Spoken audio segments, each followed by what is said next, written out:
Welcome to the Explainer. So let's just jump right in, shall we? Today, we're unpacking a truly breathtaking sequence from the ancient Mahabharata. We're looking at a story of staggering scale, deep psychological trauma, and just incredible human endurance. We are going to track the journey of Damayanti, an incredibly powerful princess who has suddenly, overnight, lost absolutely everything. So, what would you do if you woke up abandoned in a demon-haunted forest? Seriously, I want you to take a second and actually imagine it. You've got no supplies, no map, no allies. It's just you, a terrifying wilderness, and the crushing realization that the person you trusted most in the entire world has just left you behind. This isn't just some dusty ancient myth. This is a story anchored in raw, completely relatable human terror. Section 1. Alone in the Wilderness. Okay, so let's look at the very first chronological phase of our heroine's agonizing journey and the sudden, terrifying isolation she's facing. To really understand her plight, we have to understand her surroundings, right? The text describes the solitary forest ringing with the chirp of crickets, but it is literally teeming with immediate danger. She's surrounded by lions, leopards, buffaloes, and bears. It's infested with thieves and wild forest tribes. And, if the mortal threats weren't enough, she's seeing numberless snakes, goblins, and rakshasas of grim visage. But here's what's truly fascinating. Despite this overwhelming sensory nightmare, the text tells us she's safe in her virtue and patience. Actually, Damayanti isn't terrified at anything in this fearful forest. The only thing she is distressed by, the only thing she truly fears, is the absence of her husband, King Nola. And this just perfectly captures the horrific shock of her new reality. Think about it, just days ago, Damayanti was a royal princess, the daughter of the mighty King Bhima, the innocent spouse of Nala, surrounded by immense wealth and prosperity. But her current reality? She is emaciated, pale, wandering the woods weeping, and she is clad in literally half a piece of cloth, completely covered in dirt. She even compares herself to a solitary doe separated from the herd. Her physical deterioration is an absolute, direct reflection of her internal grief. Section 2. Pleading with Nature. As she pushes through this dreadful forest, we see her trauma manifest in a really fascinating way. Totally deprived of human contact, she starts speaking to the merciless landscape itself. She approaches a tiger, and not in fear, but in sheer, utter desperation. She looks at this massive predator with gaping jaws and prominent cheeks, and fearlessly begs it, "Do thou, O king of beasts, comfort me with news of Nala, or if thou canst not speak, take pity on me in this misery."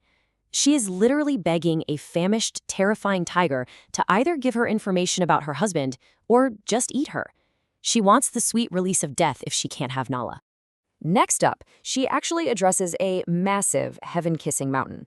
As she introduces herself to it, she lists her royal lineage, specifically pointing out that her father celebrated the Rajasuya and Ashwamedha. Now, the Ashwamedha was a major horse sacrifice performed by ancient Indian kings to establish imperial sovereignty and power. She's essentially reminding the universe of the immense, world-shaping power her family once held, which is a staggering contrast to her currently being an unprotected woman just screaming into the woods. She begs the mountain to speak to her. Just listen to this heart-wrenching plea. "Seeing me bewailing alone, wherefore, O best of mountains, dost thou not today soothe me with thy voice, as thy own daughter in distress?" This is the universal human desperation of trauma. When we've lost absolutely everything, we just want the silent universe to answer us back. We want a mountain to reach out and soothe us like a parent. But of course, the mountain is silent. So, getting zero answers from the beast or the stones, she pushes onward. For 3 full days and nights, she physically endures this treacherous landscape, heading constantly north. And her wandering eventually brings her out of the deepest darkness of the woods and into a place of profound stillness, a beautiful, incomparable penance grove inhabited by holy ascetics. Which brings us to Section 3, the Phantom Hermitage. This is where the narrative shifts from raw survival into something highly surreal and mystical. The lines of reality really start to blur for Damayanti here. She enters this celestial-looking grove filled with herds of deer and monkeys, and she's warmly welcomed by renowned ascetics like Vasista and Brigu, men living on just water, air, or fallen leaves. Desperate, she pours her heart out. She shares her tragic tale and asks if they've seen Nala. And in response, using their ascetic power, they promise her she will soon behold Nala, freed from all sins ruling his city again. They offer her the ultimate comfort, And then, all of a sudden, the entire hermitage, the holy men, their sacred fires, the whole shebang, it all just vanishes from sight. Gone. Was it all a dream? That is exactly what Damayanti asks herself, struck with absolute amazement and terror. Where are all those ascetics? Where is that asylum? It just jars us right into her disoriented, grieving headspace. Was this a divine vision sent to give her hope?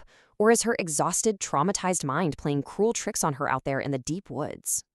Grieving and melancholy once again, she wanders to another part of the wood and finds an Ashoka tree.